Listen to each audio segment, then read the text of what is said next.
But here, this is from the Sunday Star, the Toronto Star, which I didn't even know they still did Sunday publications in newspapers. But I guess Toronto Star still kept to their guns here.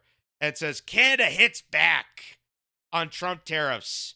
And you can see there's the nice little, almost like an oil painting resemblance of the top tier people in Parliament right now. The resigned Prime Minister Justin Trudeau, Dominic LeBlanc, who wants to take your guns away and sell them off to Ukraine, and Melanie Jolie, who's very, very, very. She's like the war maniac that could. She's just very hoping to get in those grounds. So, here's what went down in the speech here. Now, for intended purposes, because of how long this speech is, I am going to increase the speed because it's a very, very long speech. It's about like I would say 15 minutes long, I think. So we're just gonna see a portion of it, and primarily the big proponent of all this. But here's what Justin Trudeau said on Saturday as these tariffs were initialized by the United States, by Donald Trump, which could have been easily avoided, but our insane government decided, we'll just see what happens. Now the tariffs are upon us. Here's what Justin Trudeau said to the nation on Saturday. Parts to that. Informed us they will be imposing 25% tariffs on Canadian exports to the United States and 10% on Canadian energy. A decision that, should they elect to proceed with, should take effect on Tuesday, February 4th. Cette décision met en péril une relation économique historique. Une relation qui a été la source de tellement de richesse, de prospérité et de possibilités des deux côtés de la frontière. Tonight, first, I want to speak directly to Americans, our closest friends and neighbors. This is a choice that, yes, will harm Canadians, but beyond that, it will have real consequences for you, the American people. As I have consistently said, tariffs against Canada will put your jobs at risk, potentially shutting down American auto assembly plants and other manufacturing facilities. They will raise costs for you, including food at the grocery stores and gas at the pump. They will impede your access to an affordable supply of vital goods crucial for U.S. security, such as nickel, potash, uranium, steel, and aluminum. They will violate the free trade agreement that the President and I, along with our Mexican partner, negotiated and signed a few years ago. But it doesn't have to be this way. As President John F. Kennedy said many years ago, geography has made us neighbors, history has made us friends, economics has made us partners, and necessity has made us allies. That rang true for many decades prior to President Kennedy's time in office, and in the decades since. From the beaches of Normandy to the mountains of the Korean Peninsula, from the fields of Flanders to the streets of Kandahar, we have fought and died alongside you. So this is a historic night for this drama teacher to really emphasize all this. He's really doing the grandstanding. It's like he's imagining himself in a Frank Capra movie where Mr. Smith goes to Washington. He's standing in front of Congress and say, "Listen, ladies and gentlemen, we are alike. I can't believe the United States would do this to us. What betrayal. After we signed this great, noxious trade deal, we renegotiated. Now they're putting tariffs on us. I can't believe this is happening." As John F. Kennedy once said, like doing this fan for all of just emptiness. And the fact that because of him, because of these three, because of the people in Parliament that ignored the original threat in November and just swept under the rug, pretended it didn't exist, went on with their regular corruption to the point that the tariffs are going to come immediately. Now he's trying to sell it as being this, oh my God, how can America do this to us? How could Donald Trump do this to us? They knew since November that this was coming. They knew since November. Trump gave them the option of fix your border and the fentanyl crisis, or these tariffs are coming. And what did Canada do? Just big talk. It's just all big talk. Which, in hindsight, Donald Trump does make big talk, but at the same time, this is about border security. And if anything with this presidency. Anything, especially right now with all the ICE agents that are rounding up people in America. He is very for certain on border security. And he's concerned about the northern border, as should we. We should be concerned about our security. So we could have actually done something to try to limit or try to decrease the tension and the probability of having this tariff exist. And we could have done something about it. But no, we got to this point. They completely, Justin Trudeau resigned. They completely abandoned ship. And now here we are. And now they're just making this giant soliloquy of, oh my God, how could America do this to us?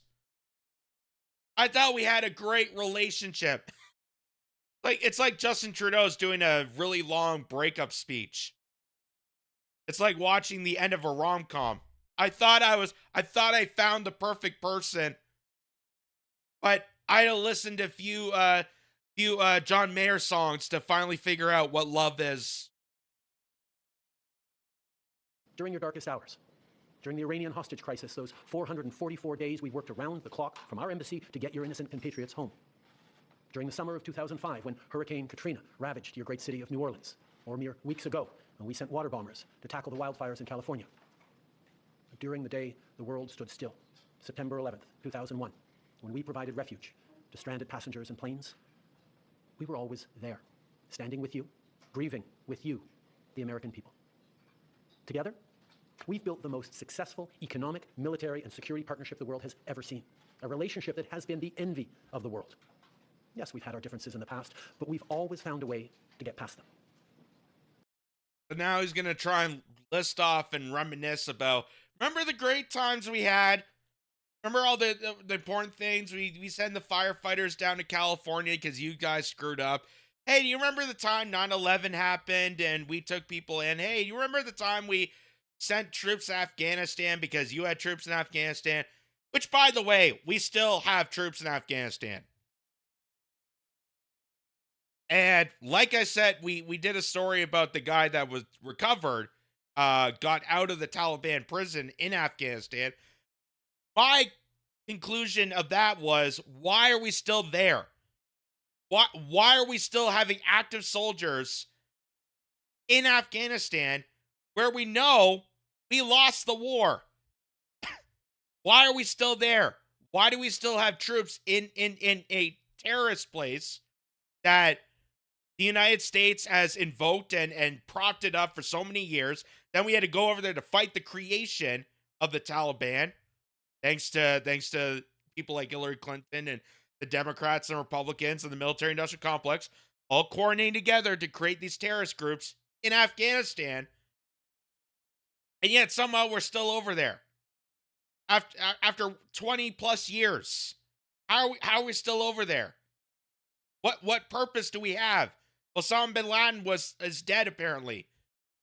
I thought that was the whole objective. No, we gotta still be over there. No, we gotta do this. No, we gotta do this.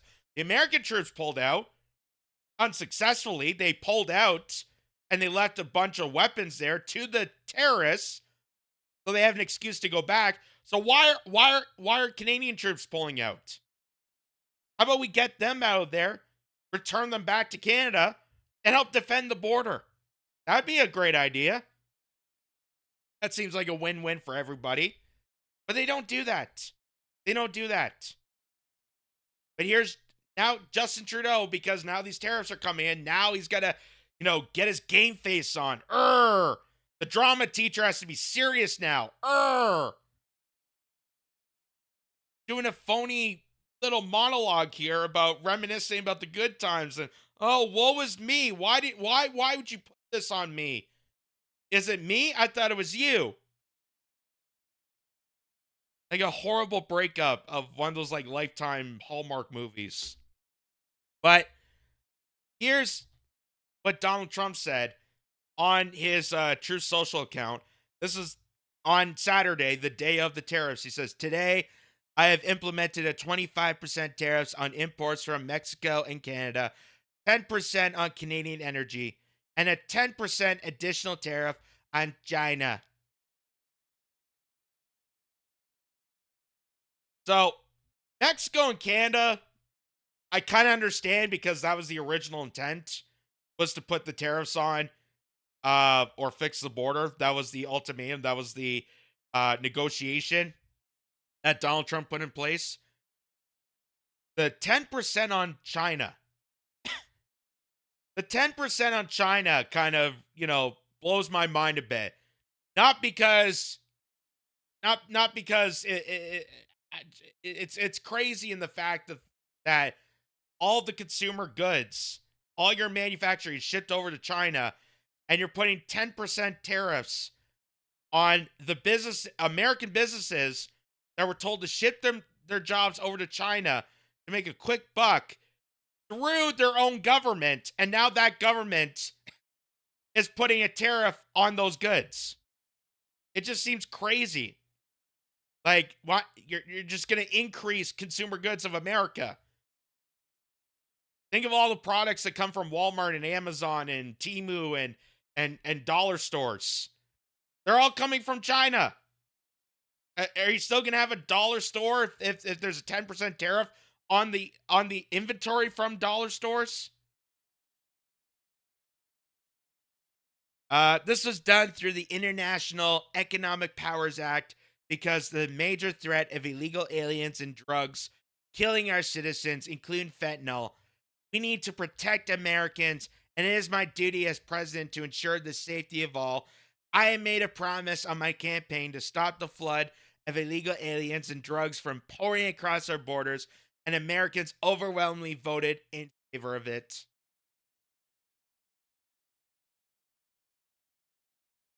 That was the starting intent, which I kind of have to agree with this. I kind of have to agree that putting pressure to fix the border, considering the fact that majority of Canadians have addressed concerns about the border. They're concerned about the mass migration crisis that's happening. The fact that we're pouring in people left, right, and center from all different parts of the world into our communities, and we just don't have the services to meet the needs of our own people, let alone the people that we're implementing in.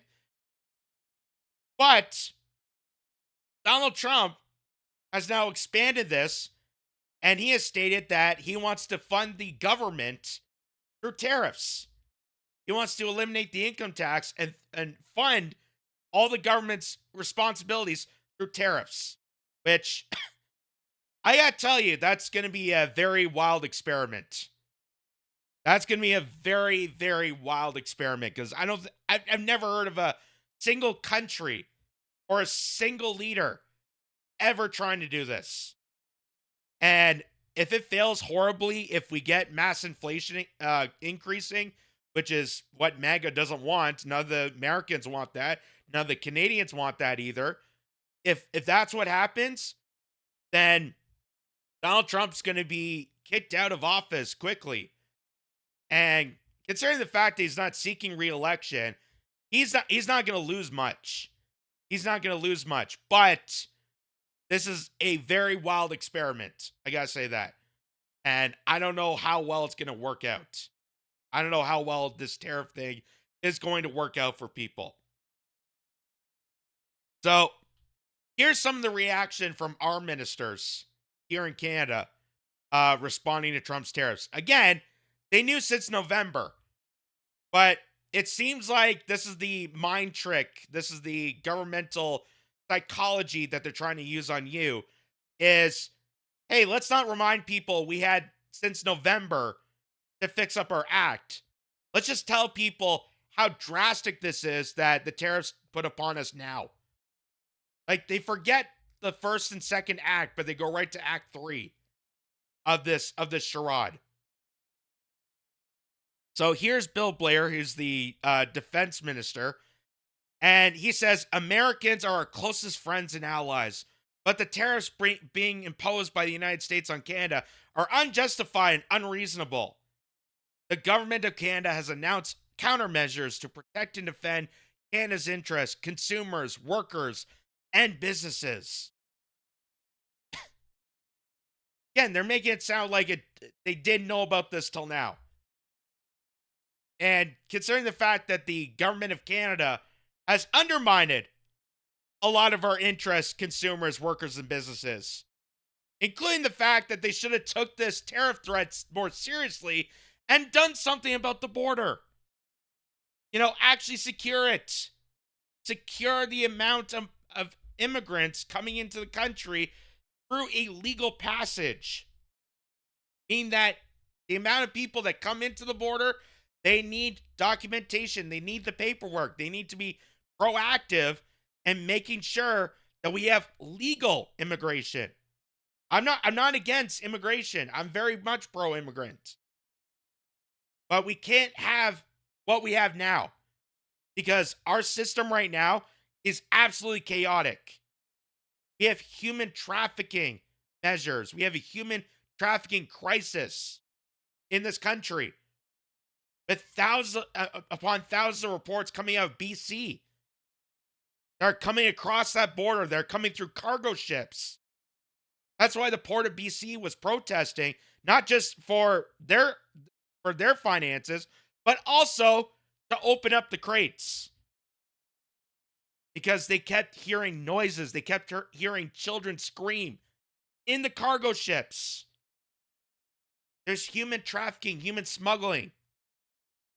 That's why the border is such a dire issue that the Canadian government should have took more seriously. Justin Trudeau and they should have took more seriously. But they didn't. They didn't. And that's what got us to this. So here is carbon tax Mark Carney, the insider outsider. Here's his official statement on this. I love how he did it all nice and legal head and everything. Says the tariffs imposed by the United States today are a clear violation of our trade agreements and require the most serious trade and economic responses in our history. Again, you knew about this since November. Where was the statement back then? Where was Justin Trudeau when Trump initially wrote that message to Canada? Where was all this game face then? Now all of a sudden the tariffs are happening right now. We're 2 days now into this tariff battle, to this trade war. Now all of a sudden they're going to take it seriously. I'm in regular contact with the Foreign Affairs Minister, Melanie Joly. I fully support her, along with those Finance Minister Dominic LeBlanc, Minister of Immigration Mark Miller, and Minister of Public Safety David McGuinty as they meet with our American counterparts. I stand square behind them. Canada will not bow down to a bully.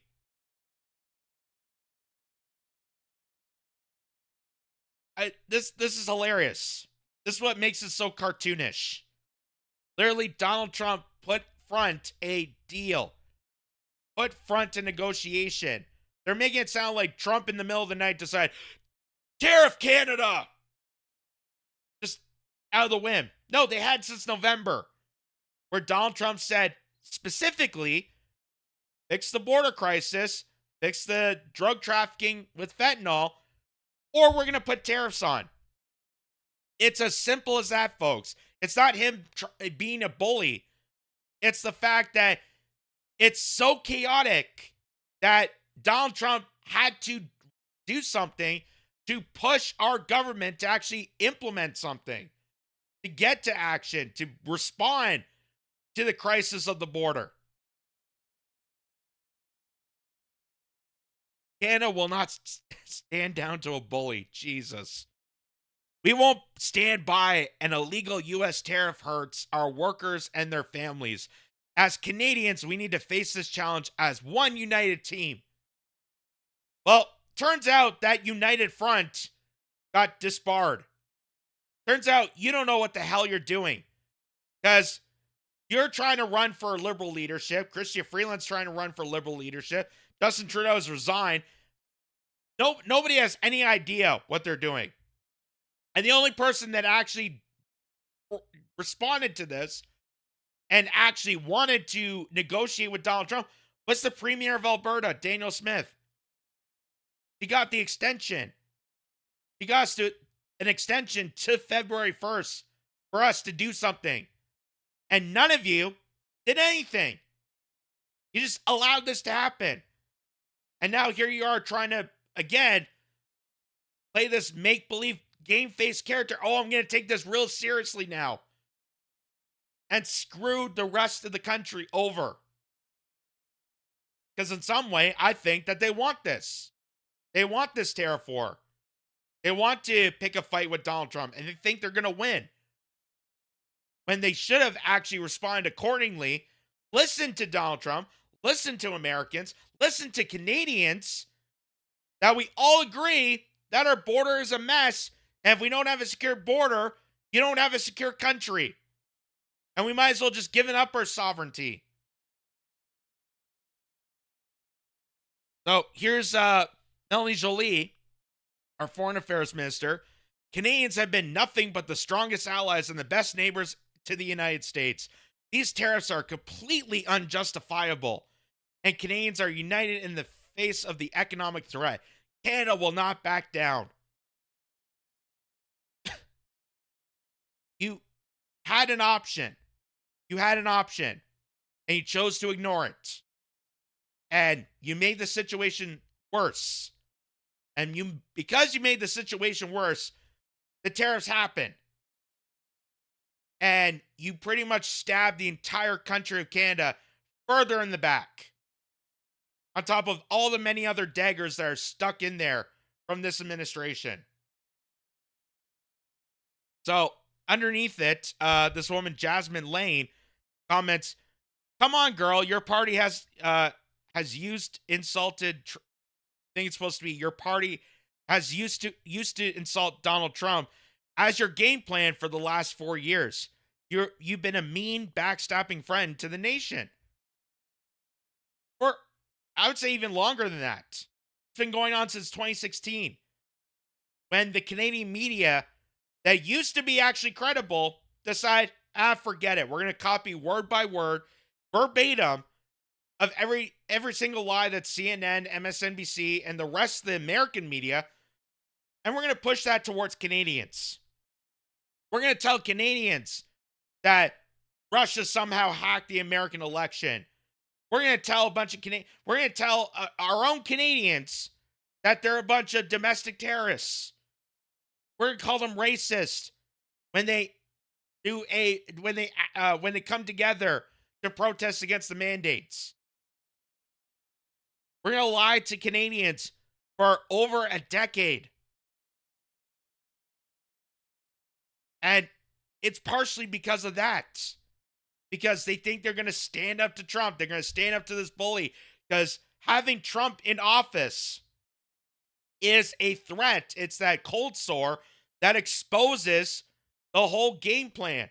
Exposes the globalist game plan that they've tried to implement for so many years. And then all of a sudden, this game show host appears out of nowhere that they built up through the establishment. They used to invite him on talk shows. He's a real estate tycoon. They gave him a TV show for how many years? He's won Emmy Awards.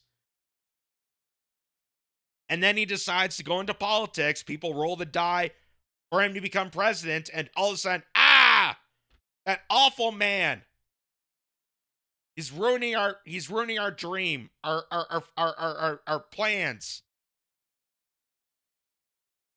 So, here's this guy, George, who reminds us Justin Trudeau mocked President Trump behind his back with other world leaders, and now he's getting exactly what he deserves. So this is back in 2017? No, 2019, I think. It's either 2018 or 2019. This was during the NATO summit, where all the world leaders gathered together. And there was that scandal that Justin Trudeau was trying to yuck it up with the other world leaders because they're all globalists and they want to interact with each other. And Justin Trudeau was trying to be this, prep schoolboy that wants to pick on Donald Trump and try to pick a fight with someone, and openly mocked with the other politicians, the other world leaders. And Trump knew about this because it was caught on camera and it was broadcasted all around the world. All the news organizations covered it. And that's what started the downgrade of our relationship, because Justin Trudeau was trying to be this prep school guy of, oh, I can do anything.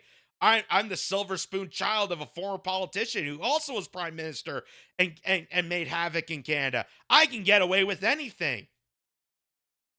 So watch what went down.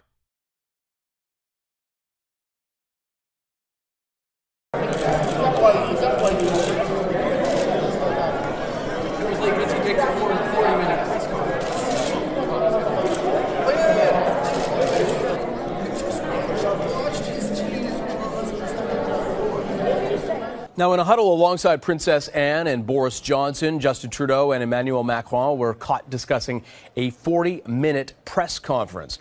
President Trump was not mentioned by name, but he had held a lengthy press conference with Mr. Macron earlier that day. The leaders are in London for NATO meetings. So that's what kind of started and rocked the boat of this relationship, folks. To the point that now Justin Trudeau is doing this open letter statement of a breakup speech of, why would you do this to Canada? Why? We had some good times. We had some bad times. We helped you out. We used to be pals. We were great trading partners. Why? Why? Why would you do this to us? I don't know, maybe because in November you were warned this and you didn't take that seriously. And because now they're trying to take it seriously, you would think Justin Trudeau and team and company would get back to Parliament and sort this out and actually come to some sort of situation, some sort of response that isn't just, oh, we're going to put tariffs on you. Actually have a plan to help the people of Canada. You would think that would be the case. But it isn't. Because according to government is corrupt, he states Trudeau says he has no intention to end prognation, claiming government has all the tools it needs to manage an economic war with the United States. You just said how devastating it's going to be. You have every other minister going on social media ranting, going boo-hoo, woe is me, about how crazy it is. And then when someone asks you if that means you're going to go back to Parliament and actually do your job, be fiscally responsible for this mistake, and do something for Canadians, we don't need to. We got this covered. What? What? So here's what went down. A journalist asked him this, and Justin Trudeau said, we don't have to worry about it. Listen. Jillian Piper with Global News. Prime Minister, will you recall Parliament to pass a bill to help Canadian workers and end prorogation? As you can see from our strong response package, as we spoke about with premiers this afternoon and have for many weeks, we have the tools to be able to support Canadians through this challenging time as it stands. This is a moment for Canadians to pull together, including Canadians of all different political parties. This is a moment where we need to set aside our differences and focus on delivering for Canadians, standing up for Canadians, and protecting the most successful political. Because you've done so well to this moment. You've done so well that now we're going to stand up for Canadians. Because now we're really screwed. Not just partially screwed. Now we're really goddamn screwed. Now I'm going to take the time to feel really ashamed, even though I'm not, because I'm now resigned. It's not my responsibility. So why wouldn't you go back to Parliament then? What if you have some sort of plan intact already, why would you not bring back Parliament and address that to House of Commons that the rest of politicians can hear about it and they could come together and figure out a solution to this problem? That would be the smart, rational thing to do. But our government is not smart and rational. They're barely contempt enough to respond to a crisis. They barely have the competency to lead or finish a sentence. That brought us to this disaster. And after the whole ranting, after the whole boo-hoo showdown that we just saw earlier, we got everything covered. So why are you ranting on social media about why would the United States do this to us? Why would they put tariffs on us? I thought we had something good. We had a good, long relationship. I knew it. They're probably cheating with some other country. That hussy. Why would you go into a rant like that and then tell Canadians and tell that journalist, we got everything covered? They don't want to go back. We don't want to go back to Parliament and actually do our job.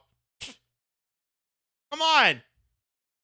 We're getting paid no matter what we do. If we suck this hard and screw you over, who cares? Wow. So it just goes to show you, all this is an act. Goes to show you, all this is an act. This is the liberal hat trick, the psychology mind trick that they're trying to put on you. They're trying to first ignore the fact that they had since November to fix this problem. They knew about this tariffs way back then, even before then. Because Donald Trump originally put tariffs on aluminum and steel back in his first presidency. They knew that this guy was serious. They knew they should have taken more responsibility and try to come to solution and negotiate with Mr. R the deal, but they haven't. They haven't. Instead, they mock him. They ridicule him. They go every single night on TV trying to make up some conspiracy and lie to manipulate people. Oh, he's such a repugnant guy. The PP tape, the Russian plotting, all this crazy barbaric stuff. Oh my God. Why would you vote for a felon? Well, now he's president. And he gave you guys a choice. Fix the border, fix the fentanyl crisis, or the tariffs are coming. Your move. And the ball's been in their court for how many months? And they had every opportunity to do so. And the only one I've seen, the only person I've ever seen taking actual responsibility to partially save this country is Daniel Smith. He actually went to Mar-a-Lago, talked to Donald Trump, reasoned and came to a negotiation to extend it. Because the tariffs were going to be on January 20th, on his inauguration day, but they extended to February 1st. Because Daniel Smith was able to negotiate. None of you pricks ever did. None of you. And now you want to get the attention and sympathy from the rest of the Canadian public. Oh, we tried everything we could. Why? Why would America do this to us? Because you did it to yourself. And now, because of this insidious mistake, we all have to deal with this. And this is on top of all the other scandals, on top of all the other insidious crap that Canadians have to deal with. No wonder why we want you out of office immediately. You need to get back to Parliament. You need to work this out. You got to hammer through a deal. You got to talk to Donald Trump, negotiate something out of this, or get out of office. That's my proposal to someone like Justin Trudeau and Melanie Joly and Dominic LeBlanc and Bill Blair and all the other crap that's spewed out Parliament. Now, I'm not saying Pierre Poilievre would make miracles out of this, but at least he has something. At least Daniel Smith has something. What do you have? You keep telling you just said you had a plan. What's your plan? We don't know.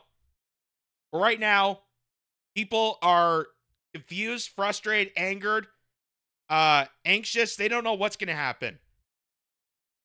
And it just seems like you're trying to pick a fight for someone with for your own ego than trying to defend the country. And your responsibility as prime minister is to defend the country. Your ego should not matter at this point. But that's what this prep school child, freaking silver spoon child, his entire life is about protecting his ego. He doesn't give a damn about defending the country.